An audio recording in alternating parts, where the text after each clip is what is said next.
네, 주님의 사랑이 충만하시기 바라겠습니다. 오늘 말씀은 로마서 16장 12절에서 14절 말씀입니다.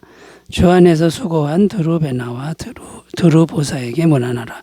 주 안에서 많이 수고하고 사랑하는 버시에게 문안하라. 주 안에서 택하심을 입은 루포와 그의 어머니에게 문안하라. 그의 어머니는 곧 내 어머니니라. 아순그리도와 블레곤과 허메와 바드로바와 허마와 및 그들과 함께 있는 형제들에게 문안하라. 아멘. 오늘도 계속해서 바울이 로마 교회에 있는 성도들에게 안부를 전하는 내용을 묵상하도록 하겠습니다. 오늘 살펴볼 인물들은 세 부류의 사람들인데요. 첫째 부류는 드루베나와 드루보사와 버시, 이 세 사람에 대해서 살펴보고요. 둘째 부류는 루포와 그의 어머니, 이렇게 살펴보고요. 셋째 부류는 아순그리도, 블레곤, 허메, 바드로바와 허마와 및 그들과 함께 있는 형제들, 이렇게 세 부분으로 나뉘어서 교회에 인정받는 일꾼은 어떤 사람들이었는지를 이제 살펴보도록 하겠습니다. 자, 첫 번째 부류를 살펴보는데요. 드루베나와 드루보사와 버시라는 인물에 대해서 살펴보겠습니다. 12절 다시 읽습니다. 주 안에서 수고한 드루베나와 드루보사에게 문안하라. 주 안에서 많이 수고하고 사랑하는 버시에게 문안하라.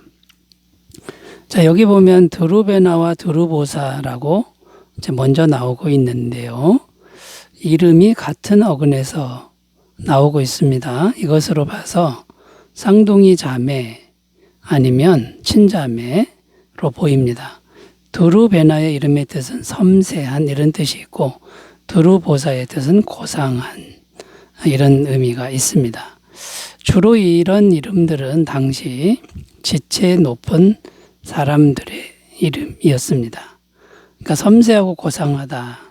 그러니까 뭔가 고급스러운 의미가 있는 거죠. 그런데 이들 이름을 수식하는 표현이 뭐라고 되어 있냐면 주 안에서 수고한 드루베나와 드루보사 이렇게 되어 있습니다. 이 주 안에서 수고한 이 단어의 이 표현의 시제는 현재 분사인데 이제 과거 어느 시점부터 계속해서 수고한 주 안에서 수고하고 있는 현재까지 계속 수고하고 있는 상태를 이제 말하고 있는 겁니다. 근데 수고하다의 의미는 앞에서 설명드린 바와 같이 정말 지칠 대로 지칠 만큼 계속 힘쓰고 있는 상태를 말합니다. 그러니까 어떤 말이 되냐면 교회 일을 하는데 정말 최선을 다해서 온 힘을 다 기울여서 옛날부터 지금까지 하고 있는 사람들이라는 거죠. 드루베나와 드루보사라는 인물은. 또 그 다음에 나오는 인물이 버시라는 이름인데요. 원어는 페르시다. 이 페르시다가 원어인데 버시라고 번역을 했습니다.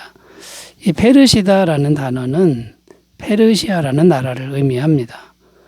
즉 버시는 페르시아 출신의 여성 노예였다는 것입니다. 자, 그런데 드루베나와 드루보사 이름 다음에 버시라는 이름이 나오는 걸로 봐서 그 지체 높은 자매들의 노예였다는 겁니다. 그런데 버시 이름 앞에 수식어를 보면 주 안에서 많이 수고하고 사랑하는 이렇게 되어 있습니다. 이것은 과거형입니다. 그러니까 옛날에 수고했던 여인인데 지금은 나이가 이제 먹은 거죠. 나이가 늙어서 은퇴한 상태를 말합니다. 그런데 정말 열심히 교회를 섬겼기 때문에 사랑한다 이 표현은 존경하는 버시라는 그런 의미가 있습니다. 자, 그러면 여기 나오는 이름들, 이 세 사람의 이름들을 볼 때 교회에 인정받는 일꾼들은 어떤 사람인 겁니까? 첫째는 항상 교회를 위해 최선을 다해 힘쓰는 사람들이었다는 것이죠.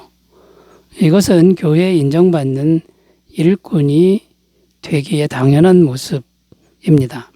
자, 둘째는 어떤 모습이냐면 가족 구원을 잘 이룬 사람들이라는 겁니다. 두 자매가 먼저 구원을 받았는지 버시가 먼저 구원받았는지 알 수 없지만 이들은 자기 가족 같은 사람들과 함께 구원도 받았고 교회 봉사도 함께 했던 사람들이라는 겁니다. 그러므로 교회에 인정받는 일꾼들은 어떤 일을 해야 합니까? 가족 구원을 위해 늘 기도해야 한다는 겁니다. 왜냐하면 구원은 사람의 힘으로 안 됩니다. 오직 성령님이 하셔야만 되는 거죠. 고린도전서 12장 3절 그러므로 내가 너희에게 알리노니 하나님의 영으로 말하는 자는 누구든지 예수를 저주할 자라 하지 아니하고 또 성령으로 아니하고는 누구든지 예수를 주시라 할 수 없느니라. 자, 그리고 가족 구원을 위해서 포기하지 말고 늘 선한 태도로 가족을 섬겨야 한다는 겁니다.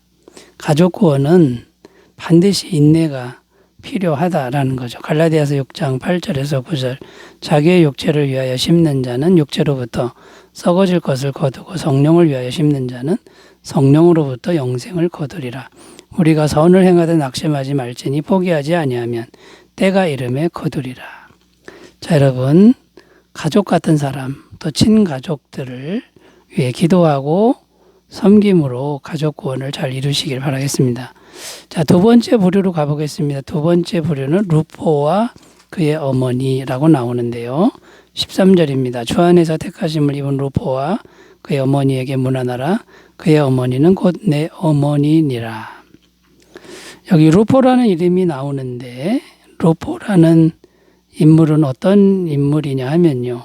예수님의 십자가를 예수님 대고 지고 간 사람이 있죠. 구레네 시몬이라는 사람의 아들입니다. 그 구레네 시몬의 아들이 루포인 거죠. 그러면 그의 어머니는 구레네 시몬의 부인이 됩니다. 그런데 루포 앞에 수식하는 표현이 주 안에서 택하심을 입은 이렇게 되어 있습니다.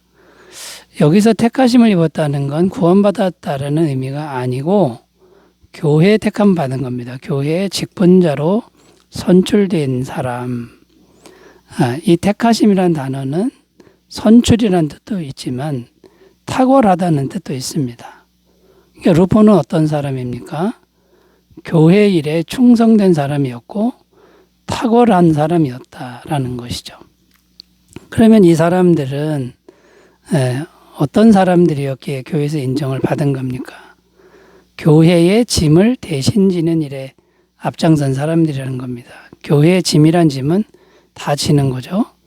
일단 아버지 구레네 시몬이 예수님의 십자가를 대신 지고 갔습니다. 예수님의 십자가의 짐을 예수님 대신 져주는 그 아버지의 모습이죠. 두 번째는 루포의 어머니를 언급하고 있는데 루포의 어머니를 언급할 때 그의 어머니는 나의 어머니라 이렇게 표현하고 있는데 이 말에는 의미가 있습니다. 과거에 바울이 정말 친어머니처럼 대접을 받은 기억이 있습니다. 바울이 안디옥에 있었을 때 니게르라고 하는 시몬이라는 이름이 나옵니다. 그 니게르라고 하는 시몬의 집에 유했다. 이런 표현이 나오는데 그 니게르라고 하는 시몬이 바로 구레네 시몬인 것으로 보고 있는 겁니다. 자, 그러니까 아버지 어머니가 다 짐지는 사람, 하나님 기뻐하시는 일을 한 사람이죠. 결론적으로 말해서 루포와 그의 어머니와 아버지는 모두 교회의 짐을 앞장서서 지는 사람이었다라는 거죠. 손님 대접도 잘하고 교회의 짐도 잘 지는 사람들이었다라는 겁니다. 그랬기 때문에 정말 탁월한 사람들이라고 인정을 받았다라는 것이죠. 자, 여러분, 교회에 인정받는 일꾼은 교회의 짐을 질 줄 아는 사람, 이 짐을 지고 가는 사람이라는 거 꼭 기억하시고 교회의 짐을 잘 지는 은혜가 있으시기 바라겠습니다. 세 번째로 가보겠습니다. 세 번째 부류는 아순그리도와 블레곤과 허메와 바드로바와 허마와 및 그들과 함께 있는 형제들이라고 나옵니다. 이 사람들, 많은 사람들의 이름을 지금 언급하고 있죠. 5명의 이름이 나오고 또 그들과 함께 있는 형제들 이렇게 나오고 있습니다.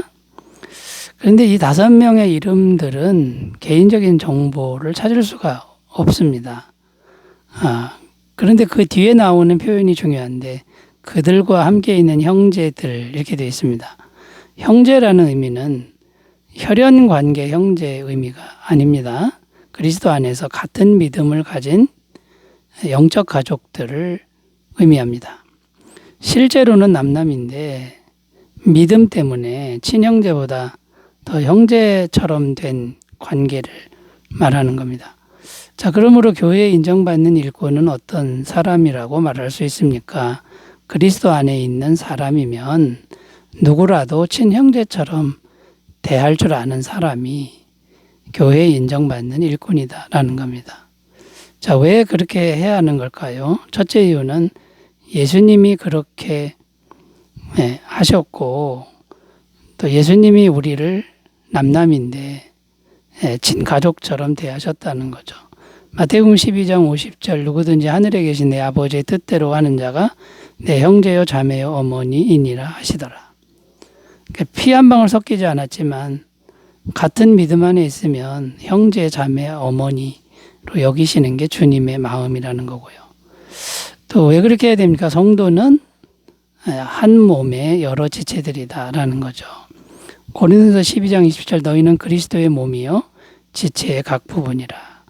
우리가 남남이지만 같이 형제처럼 연합할 때 그리스도의 몸이 이루어진다. 이런 의미가 되는 겁니다. 그리고 또 한 가지 이유를 생각하면 육신의 형제는 곧 끝납니다. 끝이 나지만 믿음의 형제는 영원히 계속되기 때문인 것이죠. 요한복음 5장 24절 내가 진실로 진실로 너에게 이르노니 내 말을 듣고도 나 보내신 이를 믿는 자는 영생을 얻었고 심판에 이르지 아니하나니 사망에서 생명으로 옮겼느니라. 자, 그러므로 여러분 누구든지 그리스도 안에 있는 사람들을 친형제처럼 잘 대하는 진정한 교회 일꾼 다 되시기 바라겠습니다. 기도합니다. 하나님 아버지, 우리가 정말 진실된 주님의 일꾼 되게 하옵소서. 예수님의 이름으로 기도드립니다. 아멘. 기쁨 충만하시기 바라겠습니다. 감사합니다.